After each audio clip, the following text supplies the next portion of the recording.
Bonjour à toutes et à tous, on commence cette revue de presse en Italie avec la déroute de la Squadra Azzurra face à l'Allemagne hier soir, 5-2. Et encore la Mannschaft menée 5-0 avant la réduction du score en fin de match. Une défaite si lourde en Ligue des Nations fait forcément couler beaucoup d'encre ce mercredi. Elle fait la une du Corriere dello Sport qui parle d'une leçon historique et explique que l'Italie de Mancini s'est effondrée. Cela fait également les gros titres de Tutto Sport qui évoquent un désastre bleu. C'était une pauvre Italie pour le Quotidiano Sportivo, alors que pour la Gazzetta dello Sport, c'était une nuit de cauchemar. En revanche, dans la presse allemande, c'est la joie qui domine. C'est le cas par exemple avec Kicker qui se félicite de cette démonstration de l'équipe d'Hansi Flick, une Italie battue à plat de couture pour le média allemand. Et il y avait d'autres rencontres hier soir comme celle entre les Néerlandais et le Pays de Galles, et ce sont les Bataves qui l'ont emporté 3-2 avec un dénouement en toute fin de match. Gareth Bale a égalisé à la 92e minute sur penalty, avant que Memphis Depay finisse par arracher la victoire à la 93e. Une satisfaction pour le journal AD qui a vu des options supplémentaires pour cette équipe et son sélectionneur Louis van Gaal. Ça jouait également entre la Pologne et la Belgique et après un match aller à sens unique remporté 6-1 par les Diables Rouges, ils l'ont emporté d'une petite unité au retour. Une courte victoire pour les Belges mais qui permet d'y croire comme le résume la dernière heure. On file en Angleterre maintenant avec la deuxième humiliation de la soirée, car oui, les Three Lions se sont fait manger par la Hongrie 4-0, de quoi mettre le feu à la presse outre-Manche. Les joueurs et leurs sélectionneurs prennent très cher, surtout ce dernier d'ailleurs, comme ici avec le Daily Star qui titre « Tu ne sais pas ce que tu fais ». Gareth Southgate a subi sa soirée la plus humiliante depuis qu'il est sur le banc de l'Angleterre selon le tabloïd. Du côté du Daily Mirror, c'est la honte également, mais ça n'empêche pas un petit jeu de mots entre cette honte hongroise et la célèbre saga Hunger Games. Le Daily Mail revient lui aussi sur cette Angleterre humiliée, tout comme le Daily Express qui rapporte au passage que les fans s'en prennent à Gareth Southgate directement. Le sélectionneur anglais risque d'avoir chaud avant la prochaine Coupe du Monde.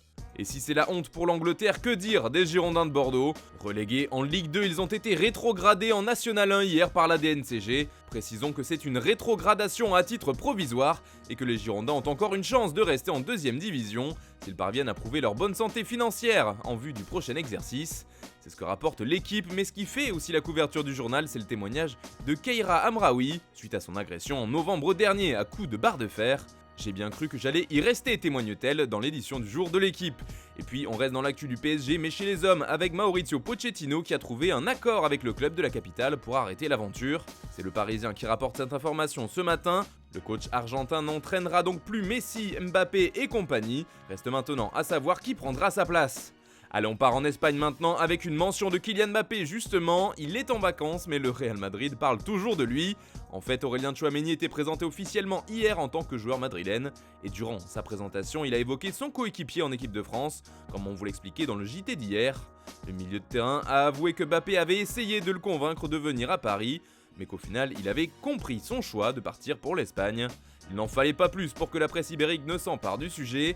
Cela fait également les gros titres de Marca aujourd'hui. Le journal explique aussi que Tchouaméni a séduit pour ce premier contact avec la Casablanca, notamment car il a pris la parole en espagnol au tout début de son discours. On reste de l'autre côté des Pyrénées pour finir ce tour de la presse avec Jules Koundé qui fait encore la couverture de Mundo Deportivo. Hier, le quotidien catalan affirmait qu'il était la priorité de Xavi et du club. Aujourd'hui, on apprend que le Barça est le premier choix du français. Si on en croit le journal espagnol, Chelsea et Newcastle sont disposés à payer sa clause libératoire, mais Koundé préfère aller à Barcelone. Et puis, toujours à propos du mercato du Barça, Sport fait sa une avec deux alternatives du mercato découlé.